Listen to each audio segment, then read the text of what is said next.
Please welcome Stephen Watt. I'm going to start with a poem which is brought to you by the letter G, and it's all about these kind of gigs that you go to in Glasgow with your pals that are no longer there. It's called Glasgow's Gig Ghosts. Glasgow gigs, Gallus, Scorballs to Garnet Hill, generations of gig-going gadgies gravitate to Gallagate, generally gathering to guzzle god-awful glass grog.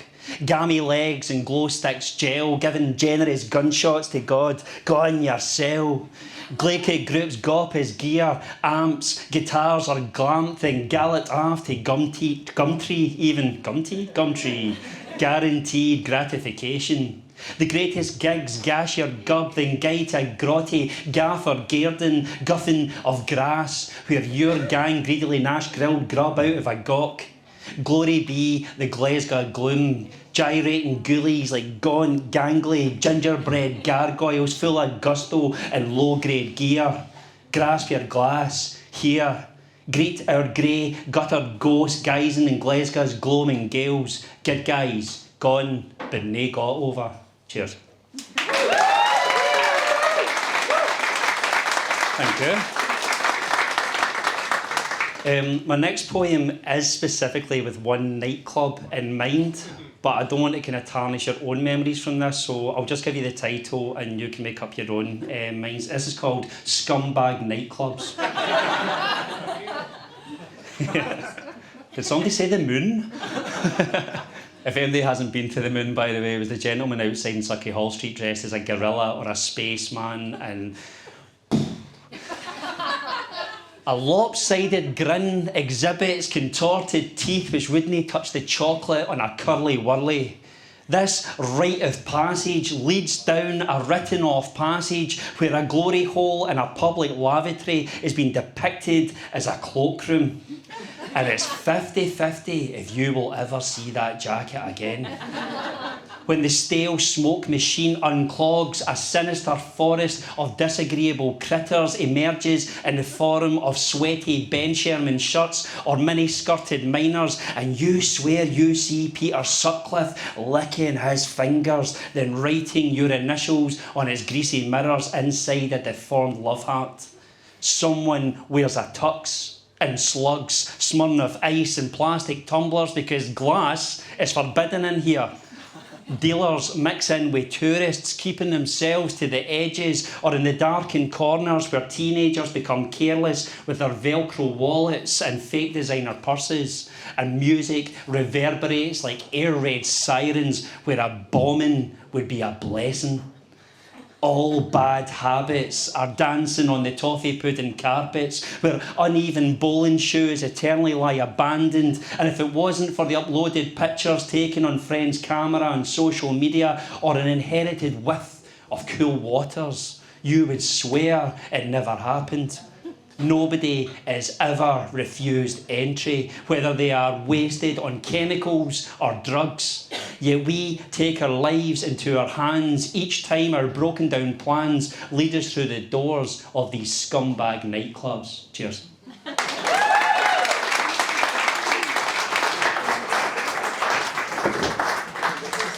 I've got the twitchiest right leg all the time and I can just see myself booting this chair. So this one, every single thing which is listed in this poem has been extracted from the human body. This is my thank you to the NHS. And it's a punk poem. It's called Action Man Isn't Coming Back. Still get a giggle out of that.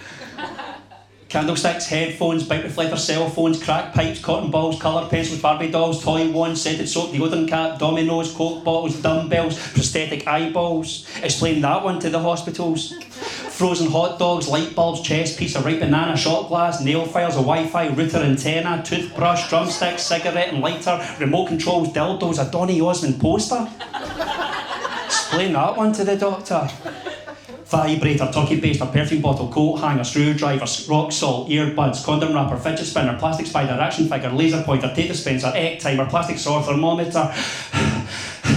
She just didn't want to disappoint her. Microchip, bits of puzzle, half a buttered bagel, juice box straw, water, gun, plunger handle, a drill bit, a stuffed bird, wood chip, a piece of bed, detergent pod, hearing aid, folding knives and razor blades. Shall I play nursemaid? Thank you.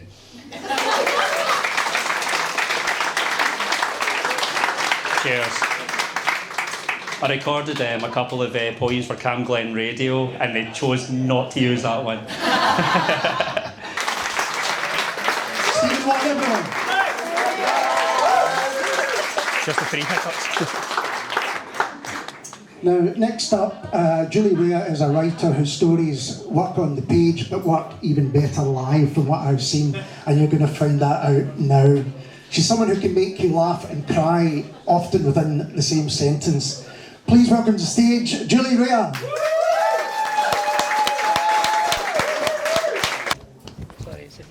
Thanks, Ali. Thanks for that build-up. Thanks, Stephen. That was fantastic. I now have to kill that buzz immediately. This is a story. Yes, certainly. Sorry. Is it my Glaswegian voice? No, it's just it's a wee mic for the cameras. It's a wee mic. I have no clue what that is. It's a microphone. Oh, right, sorry. Sorry to stick on your filter. Ooh. Thank you, Chris. That is how exciting my weekend's going to get. Anyway, this is a story called Shark Tooth.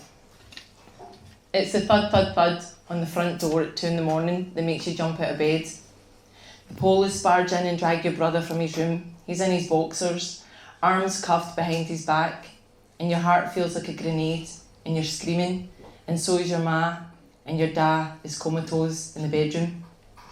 Your ma grabs the arm of the police, but he swats her away and she stumbles.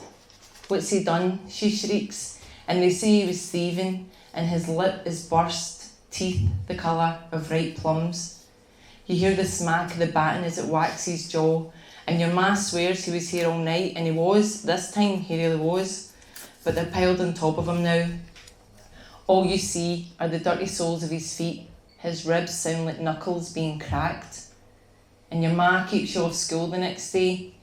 You fill a basin with hot water and a squirt of fairy liquid, rip up old dusters and wash the blood off the walls. It doesn't really clean it, just streaks and smears it. Your ma chucks the duster, gets the Benson and Hedges from her overall pocket and sparks up. My boy, she moans, glaring at his blood on the wall. Look what they fucking pigs done to my boy. And you rinse the cloth in the basin, biting down hard on your bottom lip. The water has clots and pieces of skin floating in it. That's bits of my brother in there, you think, a cattle prod shock to your skull. His tooth is buried somewhere in the shag pile carpet. Each day is a plastic bag being pulled down further over your face. It's lying up on the couch watching Pebble Mill at 1, hot water bottle over your belly because you're on the blob and the cramps are killing you. And your ma smacks her slipper off the back of your head and says, "Oh, looks like I'll go and get mine fucking fags then." And you think, "Aye, you could do the exercise, you fat cow." But you don't say that. And she slams the door shut and you watch Neighbours and decide that, see, when you grow up, you're going to get a perm and live in Australia and definitely shag Jason Donovan. And later you hear the key in the lock and your ma shuffling and wheezing along the hall and she forgot the milk, so it'll be water and the Weetabix again for breakfast. It's sitting up the back of the class with the dafties, ripping pages from textbooks to make paper aeroplanes, and your teacher looks at you the same way folk look when they see bird shit on the windscreen. And he clears his throat and says, "I'll try that again, shall I?" And he opens the book and reads a poem, and you pretend not to listen, but the words lick around your brain, and it sounds like you're dreaming, and it sounds like grace. And you feel like you've swallowed a stone, because it's hard to hear there's beautiful things in this world. And you stare at the leather patch on the elbow of his tweed jacket, glancing at his mouth, crooked front teeth and ginger stubble, the poem forming a shape in mid-air. And the Janny is mopping the corridor outside, and the stench, lemon vinegar, shoots up your nose just as the teacher says the word surfacing. You roll it silently around in your mind, surfacing. And you walk home from school, bag slung low over your shoulder with your best mate Izzy, who smells like Vosine and Dewberry from the Body Shop. and she only managed to sneak one of her ma's cigs, so he goes twosies on it. And she's talking about a lad in 5th year she gave a blowjob to, but you don't believe her. Because her ma belted her jaw and she saw her just talking to some Ned at the school gates. But you're not really listening anyway. That poem is lodged in your head like a razor stuck in a peach. And you walk through the forest beside the burn, and Izzy takes a last drag before flicking the butt into the water. The sky is bright blue, but the trees smell stale, like the inside of fusty cupboards, and you wish you brought gloves because the tips of your fingers are numb. And when you get home, you lie on top of your bed and with your tongue, trace words from the poem on the roof of your mouth. It's lugging the artificial Christmas tree from out of the airing cupboard, hanging plastic baubles on the branches, then propping it up on the sideboard, because if you placed it on the floor, it wouldn't come up to your knees.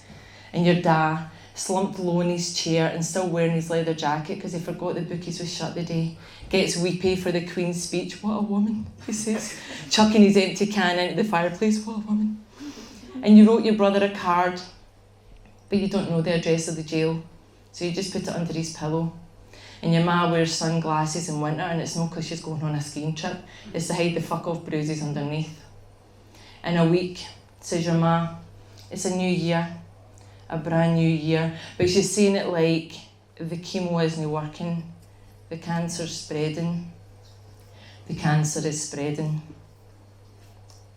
It's sitting up the park on grass that's damp from snow turned to slush, sharing a bottle of cider that you got from the spar, and it's pitch black and you can only see fuzzy outlines of seesaws and swings and guys you don't know. You hear Izzy in the distance, but you're not sure if she screamed or just laughed. A jagged patch of inky sky above the trees, and the stars look like grey fillings in the air, his claws in it. You keep swigging from the bottle of Strongbow and everything loosens and it feels good to fall. And somebody is groping under your jumper and he smells like roll-ups and cheap aftershave and he's trying to yank your bra to one side. It's only a 32A, mate, you think, so why fucking bother? But then a hum of fear makes you shiver and bile starts to rise from your belly and you spew up on the grass. The place is spinning, spinning, hot steam rising from the puke, throat burning, and you remember a piece from the poem. Pale limbs slicing through a green lake, grey dress circling gaunt as a shark. Sinking, the water burns into her bones. Surfacing, a trout slides across the arch of her foot and you scrunch up your eyes and try to be there instead in a lake. Sinking. But one of them is unbuckling your jeans already and you throw up again. It smells like rotten apples and boiling the bag curry, and when you swallow it tastes like burnt plastic. So you slump further into the grass, bare thighs and ripped knicker elastic, and the vomit is stuck to the side of your face and knotted in your hair. It's sitting on your bed in the dark, thinking of the prayer your granny used to teach you. Pray like this, she'd say, putting your hands together, then squashing hers over them. You'd lie on her pull-down sofa, listening, and she'd say something about heaven and something about bread every day, but you don't really remember the rest of it. You cover your ears, but you still hear the plates getting smashed and your dad hollering, your ma wailing, but it's muffled like she's underwater. And you spring out of bed, pacing the floor, then grab a jotter from your school bag and you start to write, and it feels like you've severed an artery, it feels like you've unclogged a drain. You keep the lamp off, scared your dad will see the slit of light under your door and you get dragged by the hair again. And in the prayer, there was a bit about how God was going to deliver us from evil, and you think, well, could you hurry the fuck up then? And the next day, you take your ma's lighter and tear the pages of your jotter into strips and watch your words burn in an ashtray. It's bunking off school with Izzy, sitting on the sloped grass verge beside the canal, sharing a can of warm lager, watching bulldozers demolish your old tenements. Heat and dust, mounds of rubble and dirt, and you see ripped grey fragments of wallpaper as the buildings are sliced in two. Walls the colour of lard, dampness is black and greasy as the arse of a chip pan. Your ma actually started to cry when she read the letter, saying what was going to happen, and you don't know why. Because she used to say animals in a zoo lived fucking better. And bits of grit are under the lid of your eyes. The air smells like tyres are burning. You take a swig from the can and pass it to Izzy. You undo the buttons at the bottom of your shirt, tie a knot under your ribs, then wipe the sweat from your stomach with the flat of your hand. You'd be in biology class right now. Formaldehyde and frog's legs, fallopian tubes and fertilised eggs, and a large dog-eared diagram of a uterus that to you looks like a cow skull painted pink, tacked up on the wall. Your stomach is growling. Izzy has a stale cracker in her bag, snaps it in two and hands you half. You chew, but it's brittle, so you both sip some lager. She makes the sign of a cross and says, "In the name of the Father that's never around, forever and alki, amen." And you laugh, but she doesn't. And bricks the colour of dirty bathwater crumble and crash to the ground, and Izzy says, "It is a bit sad, isn't it?" And you nod. But you're remembering the mound of used Jonnies in the corner of your close every Sunday morning, dirty needles and broken necks of glass on the pavement from smashed bottles of Beck's, a tooth lodged in a shag pile carpet. And you think you're Da with a tiny roach, smoked to the nub, scraping muck from under his thumbnail before flicking it onto the floor. Your ma out scrubbing office blocks for pennies and shabby smiles. And you think of that day you got that feeling between your legs, like a deflated balloon smeared in oil was heavy inside your pants, and you hobbled home and wiped the lump away with tissues, then without looking, flushed it down the toilet. Yeah, it is a bit sad, you say, squashing the can before opening another from the 4-pack of Tenants. Tear it down, you think, grind every brick to powder, but you know this is a stain you'll never erase. You think of something your ma said, if these walls could talk, they wouldn't, they'd scream. Izzy makes a daisy chain bracelet, puts it around her scarred wrist and lies on her back. "I'm bored," she yawns, "we should go soon." You lie beside her, the tip of your little finger touching hers.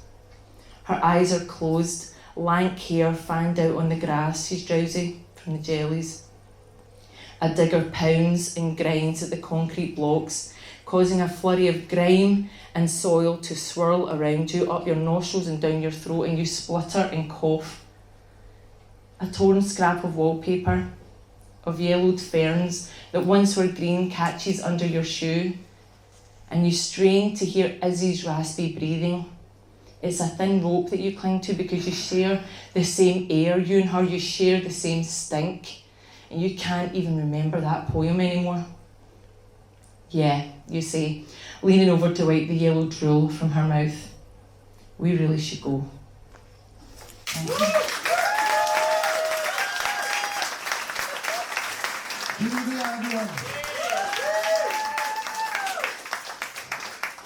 Now, next we have David Ross. David has written, is it 5 novels, David? 5. Yeah. And each one gets better and better, so no pressure for number 6. He's one of my favourite writers, and it's always a pleasure to see him and hear him read. So please welcome to the stage, David Ross.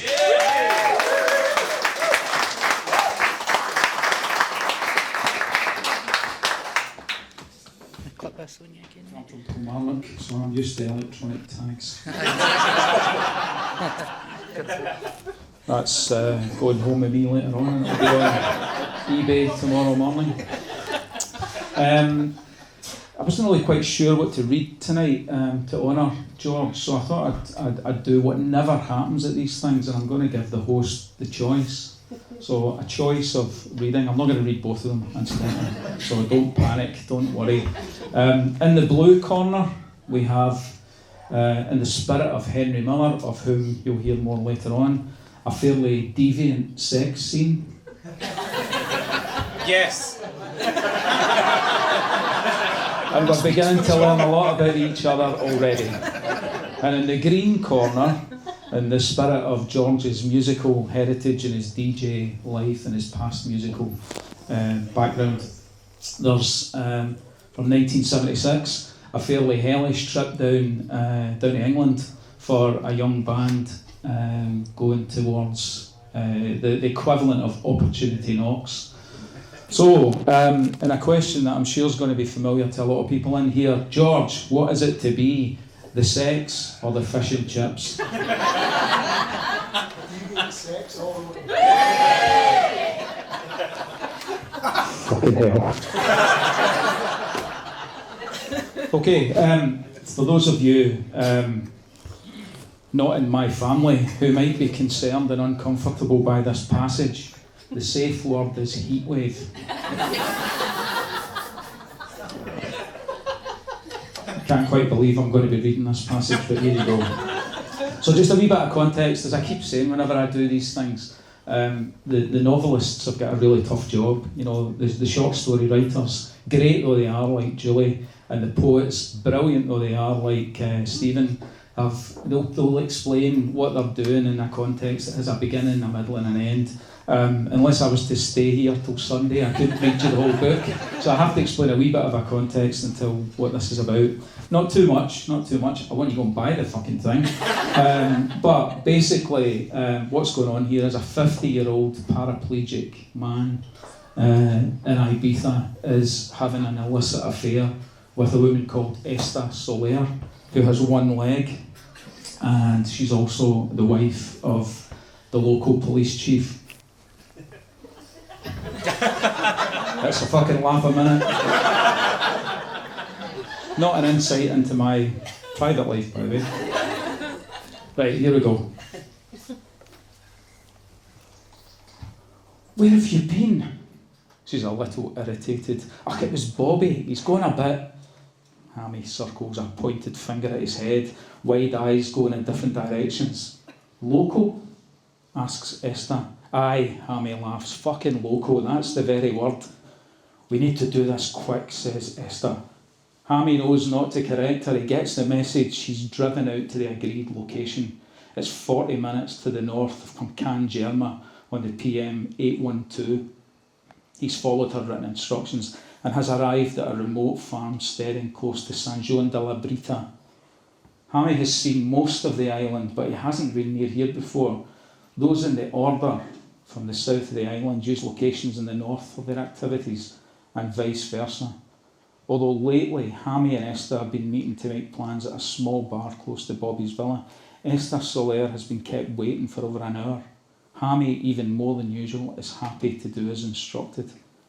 In the back room, she says, gesturing towards a closed door in the rear of a tin shed which has, until fairly recently, been the home for a substantial amount of livestock. Hammy briefly wonders where they are now, and the same about their owner. He wheels his chair through the dung. It will need a sharp hosing afterwards. He suspects he probably will too. Nervous anticipation grows in the pit of his stomach. Esther has accepted that he never wants to do anything that will cause him pain. It isn't that kind of domination he craves. But as he approaches the closed door, he knows some form of mechanical contraption will be involved. On a previous outing involving a suction pipe from an industrial hoover, Hammy insisted on a safe word. He chose heatwave. As he sits contemplating what's on the other side of this potential room 101, he hopes Esther has remembered it. His cock is now javelin hard, not from the thought of being strapped onto some form of combine harvester, but from the Viagra he's taken at the time instructed by Esther's note. It is that, more than the fear of a lashing from her, that has made him leave the villa abruptly. Hammy couldn't risk Bobby, apparently in the early phases of a potential breakdown, spotting him with a hard-on growing in his shorts. That would have been way too difficult to explain. So Hammy bolted, his penis thrusting its way up like an inflatable helium rocket at a kid's fair. The back room is hot, the sun baking its crinkled metal roof all day. It's a nondescript space. Apart from the apparatus at the centre of it, Hammy can't conceive what it would normally be used for. Storing hay perhaps, but that might be about it. The bed is for me, the harness is for you, says Esther with authority. Hammy looks up at the roof. 2 parallel ropes hang from it, supporting a seat that looks like a toddler's swing. The bed, on the other hand, looks like a bizarre gurney on which a condemned person might be lethally injected. Hammy is relieved that it isn't for him. Esther helps Hammy out of his clothes and into the swing.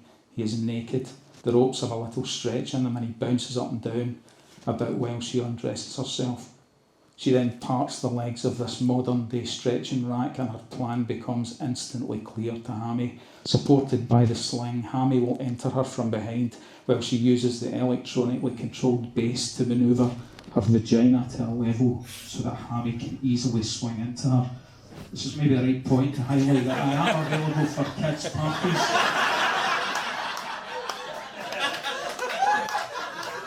Just leave your name at the door and we'll get back to you, as Jim Rockford once said.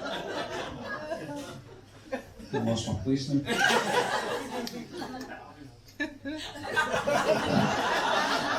My mother would be so proud. Hammy finds it endearing that she has given considerable thought to him shagging her from behind while standing up. His skinny, redundant legs contain little working muscle now from which he can support himself, but his upper torso is arguably larger and stronger than it's ever been. He is all out of proportion, much like the body of a cartoon superhero drawn by a child. Esther removes her prosthetic limb and clambers on the open-legged table. A flick of the remote spreads her and the bed's legs. Another button presses and her magnificent arse rises, propelled by a break in the middle sections of the bed that Hammy hasn't even noticed. "Okay, Hammy, get in now," she pants. Hammy grabs his throbbing cock with one hand and swings the harness closer to the other. His feet touch the concrete floor, but they're of little use beyond counterbalance. He edges closer and slides into her easily. His hands grab her arse cheeks, both for balance and propulsion. Esther moans. "Harder, Hammy, faster."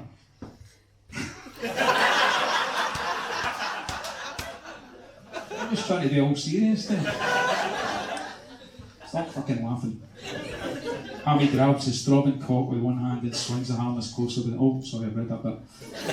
He's imagined having sex standing up for years now, but has never thought he'd ever do it again. Fucking Viagra, man. Greatest invention of the century, Hammy thinks, as his rhythm improves. Esther is now pushing herself backwards in syncopation. This fucking woman. They were surely meant to be together.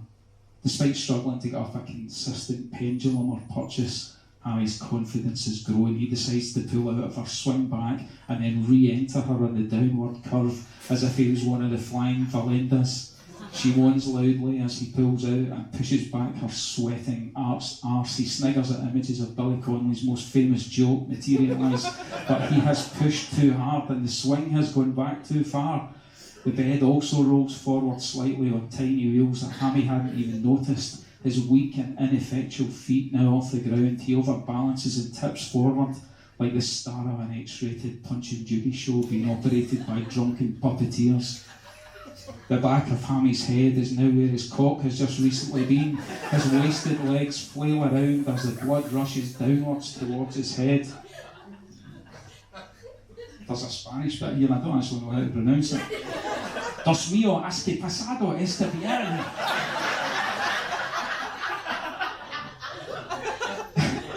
Esther lifts herself forward and Hammy consequently rotates. He's upside down. Heat wave, heat wave, heat wave! He yells. Esther hops around. Hammy's still hard. Supporting herself on one of Hammy's ropes with one hand, she wanks him off with the other before righting him and releasing him from the swing. "What a fucking woman," says Hammy, exhausted. Blood rushing back from his head like the salts in an inverted egg timer. Streams of sweat flowing in the same direction. They both dissolve into hysterical laughter. He never wants to leave this place, nor to leave her, and the life-affirming excitement of the illicit relationship they have. Thank you very much.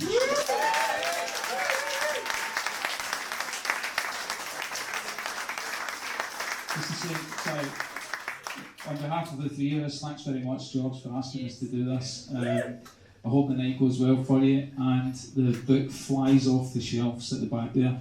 All the best. Thank you.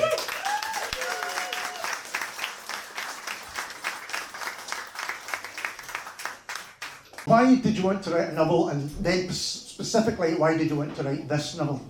I started off just messing about with writing a few years back, and I read an article written by Stuart Cosgrove about 2015, and it was sort of working close to where I was sketching out ideas. And the article Cosgrove wrote was about Sonny Liston, and I'd already started writing a piece about Sonny, and his piece was about Sonny Liston visiting Scotland. And for anyone who knows about Sonny Liston, people who don't know about Sonny Liston, he was the world heavyweight champion boxer in the early 60s, and he was a rather mean and ferocious figure. But Cosgrove's article had a little change in that. He was in Scotland for a brief period in 1963 or 64, I think it was, and during this period he found that white people actually liked him. So coming from where he came from in the States, this was very unusual for him. And the reception he got in Scotland was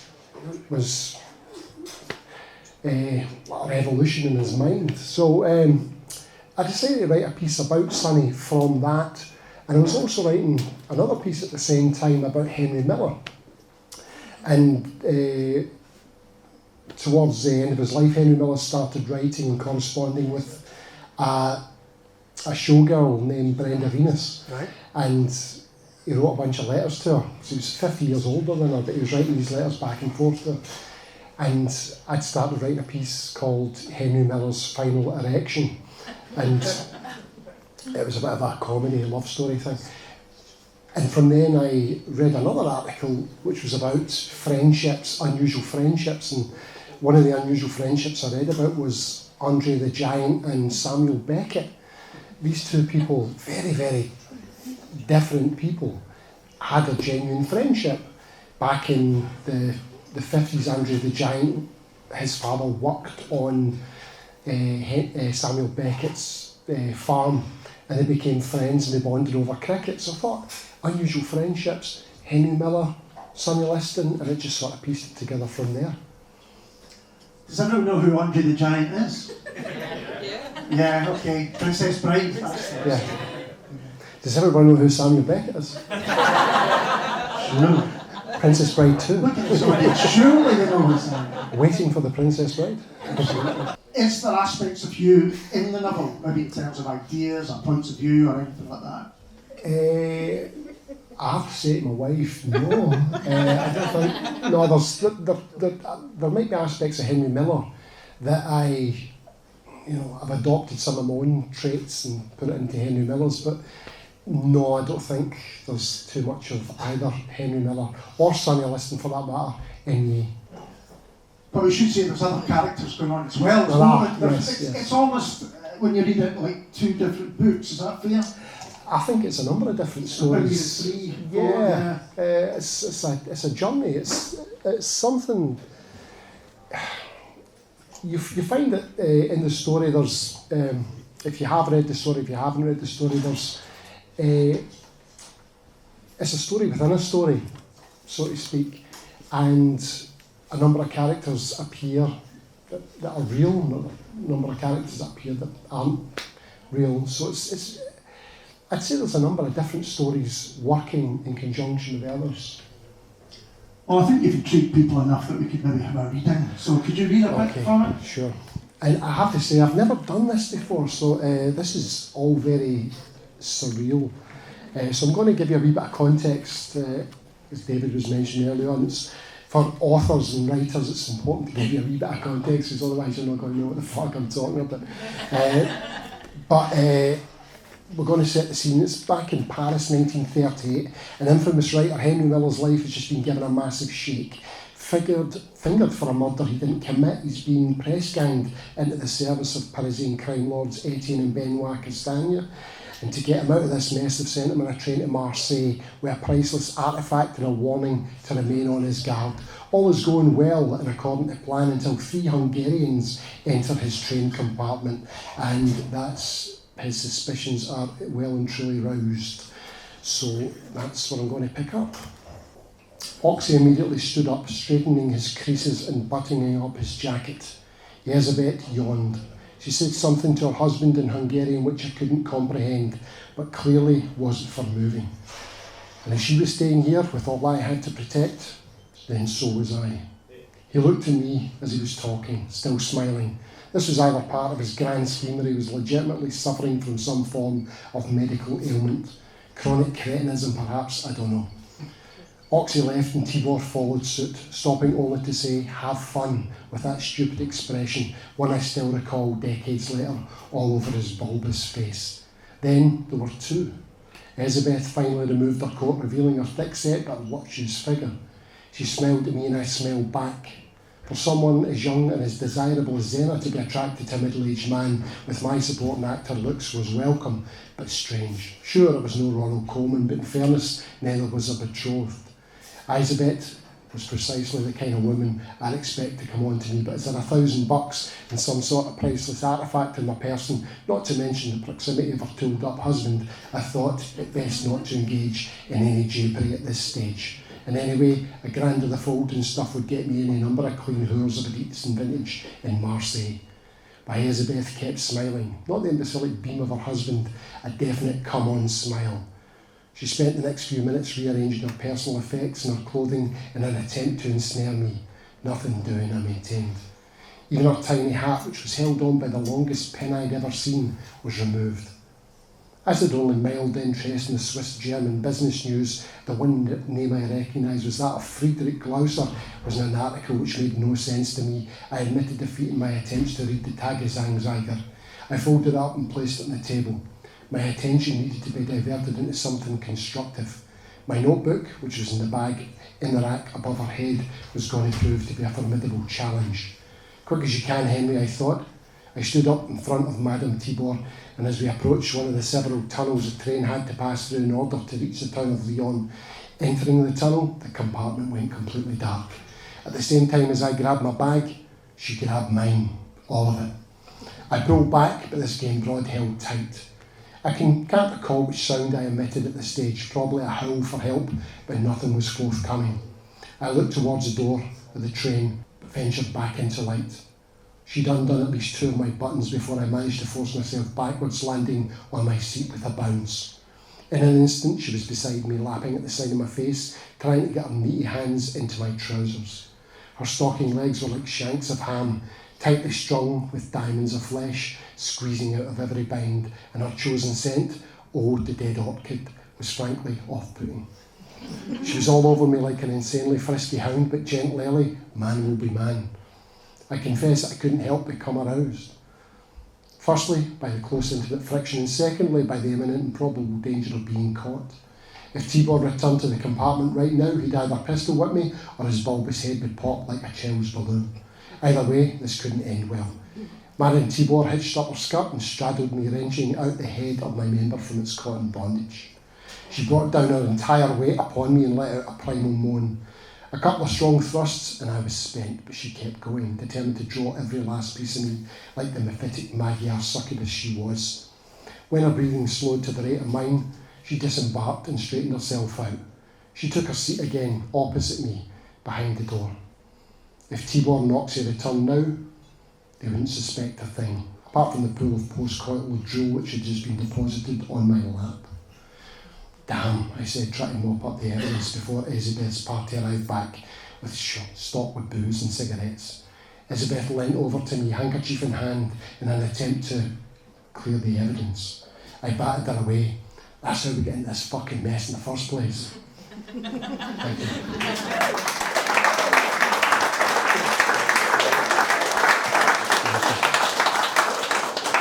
I have to say, I didn't expect this to be such a racy year. I know it's been a year or so since you've been out of the house, but clearly for some it's been a long, long time. It's great. But you can see from that, I hope, that there's the influence of kind of the great American writers, not just Henry Miller, but others as well. So who are the influences on the novel? Another song we might not expect? Yeah, I was very strongly influenced by, as I said, I've had a chat with you before about this, and my dialogue tends to be influenced by screenwriters like William Goldman, and mentioned one of our previous chats, the "Is it safe" line at the start of the book in the early chapters, and that was directly from William Goldman and Marathon Man. But William Goldman and people like that, Nora Ephron, those are the guys who influenced my dialogue. But when it comes to prose, it's people like Thomas Pynchon, and that's who I'm aiming for, that kind of thing. Dashiell Hammett, Sam Spade kind of stories, those kind of things have been very strongly influential on me when I was writing this. Because from what you read, you wouldn't necessarily get Nora Ephron, I would say. No. But so can you explain that side of things, because there is another storyline going on that very much fits that romantic comedy feel? Yeah, one of the main antagonists of the piece is a character called May Morgenstern, and she belongs in 1985 in Maine, and she receives a bequest from a friend of hers who visited the diner that she worked in, and her life is very much in the romantic comedy vein. Her life is going on that track. It's derailed somewhat by the discovery that she finds in the bequest, and it changes quite a bit from the romantic comedy. But Nora Ephron and people like that are very influential when it comes to writing. Neil Simon, William Goldman, those kind of guys. Let's think about the writing itself. Was it something you really enjoyed, and was there something then that was unexpected about it when you came to actually get involved with publishing? Well, it really started, I was in bands for years, and I would write pieces for websites and blogs, and people seemed to be tickled by them, the guys in the band and my wife and people like that. They seemed to enjoy what I was writing, so I just kept doing it, and I'd find myself, when the kids were in bed, I'd stay up for an hour or two and I'd write a little bit more and more and more, and it became such a big part of my life that I found it very hard to stop doing it. So that I found to be quite transformative in my life. I've really enjoyed I can't really describe it. It's very hard to describe because it's not something that feels particularly natural to me, right. And I'm not coming from that world, but it's just a lovely feeling to get yourself lost and find a couple of hours to get lost in words. Was it something that perhaps previously you might read in that time that you would have, and then you decided, I'm going to write, and was that kind of relaxation almost, or was it not relaxation? It was almost like mental yoga for me. I was able just to get myself into a place and just travel to these places and these lands and invent these characters. Vicky, please. Hello. Hi, Vicky. So I liked your phrase mental yoga. I wondered about the narrative voice of Henry Miller yeah. that you use. Was it an act of pure imagination, or did you really study his works and maybe his own diaries and letters and things, or how did you come up with the voice? I did read a lot of Henry Miller. I wouldn't say he was one of my favourite writers, but I found him as a really interesting character. And I got into him through a movie.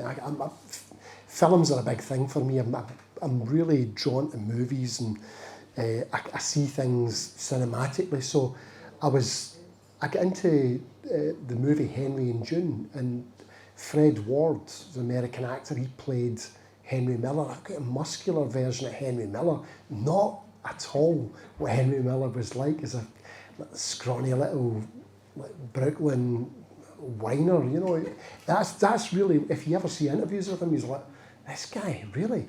But when I saw that, I was, this is an interesting character. I need to find out more about him. And then I found out more about Annie Nin and the great relationship that they had together, and how their love and their craft just blossomed from their initial meetings in Paris.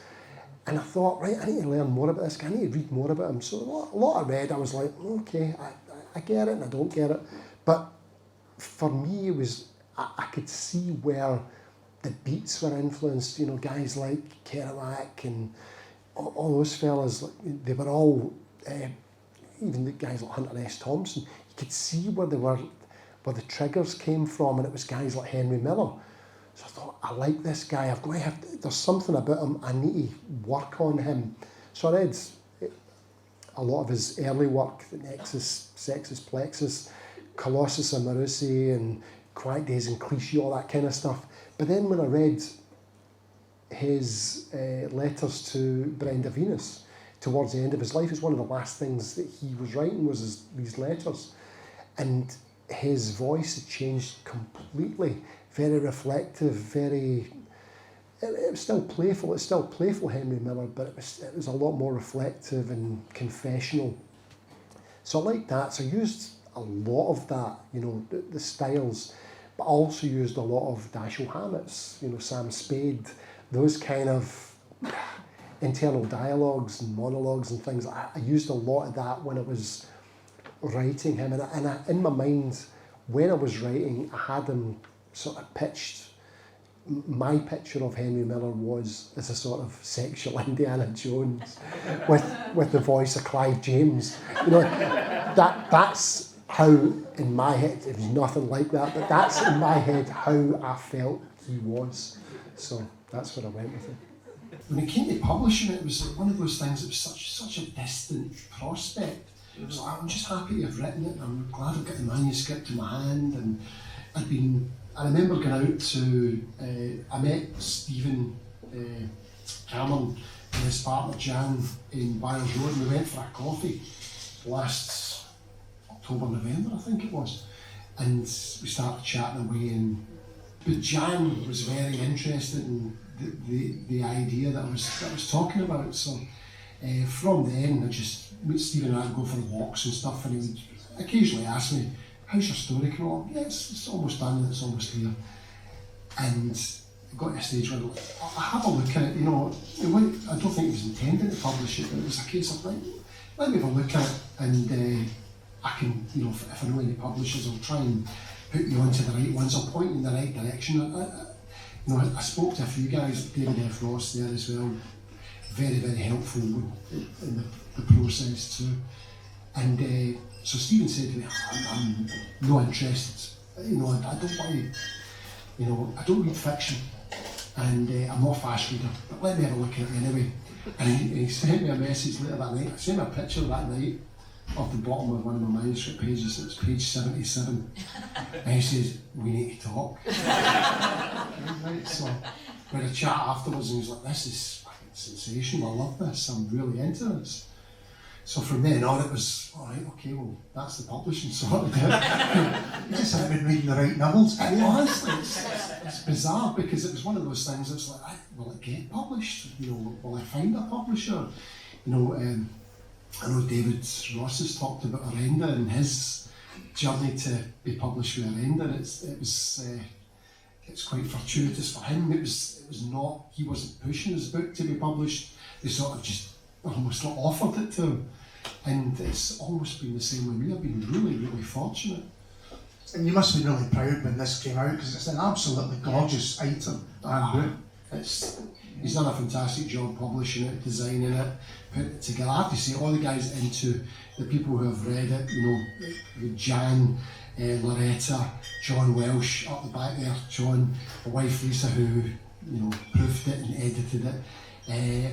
Those guys have been phenomenal. They've been great with it, and Stephen Cameron, who's put everything together, including this night. So I've been very, very fortunate.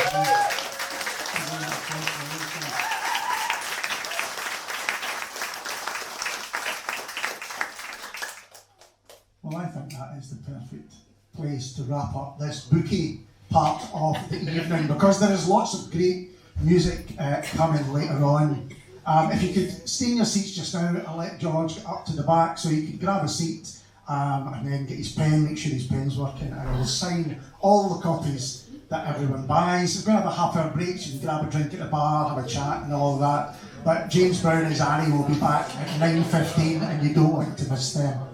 Before I let you go for this first part, I just want to say thank you again to Stephen Watt, Julie Rea and David Ross.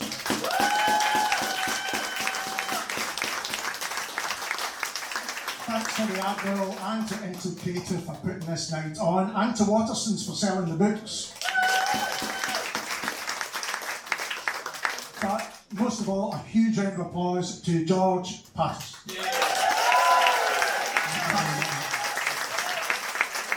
That's all for me tonight. I really appreciate it. I've been Ali Braidwood and I'm off to the bar. Cheers.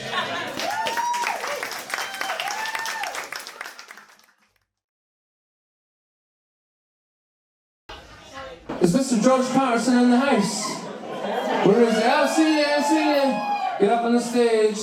Get up on the stage. And where's Mr. John Welsh? Mr. John Welsh? John!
guitar, also from Glasgow. Give it up for Mr. Lyle Watt.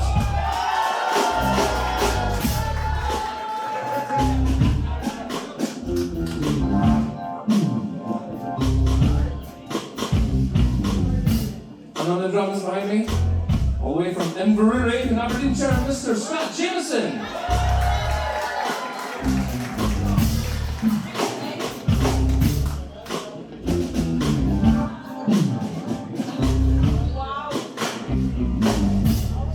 And on tenor saxophone, please give it up for Mr. Jonny White.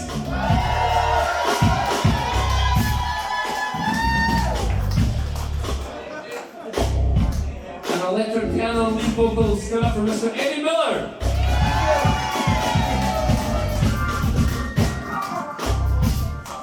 And on bass and guitar and lead vocals, from the far north of Scotland, Mr. Sutherland.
Okay, we're going to bring up another special guest, Miss Kirsty Duncan.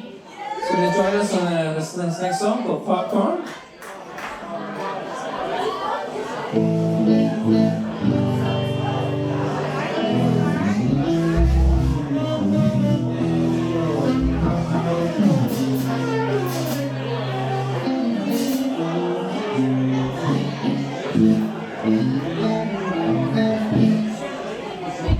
And it goes something like this.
We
are James Bernazani, and we're going to lead you tonight with a song that I'm pretty sure all of you in here will probably recognise. And to help us sing it, I'm going to bring back out Mr. George Paterson once again. And Mr. Bobby Bluebell, if he's in the house. Yeah. And yeah, the more the merrier, I say.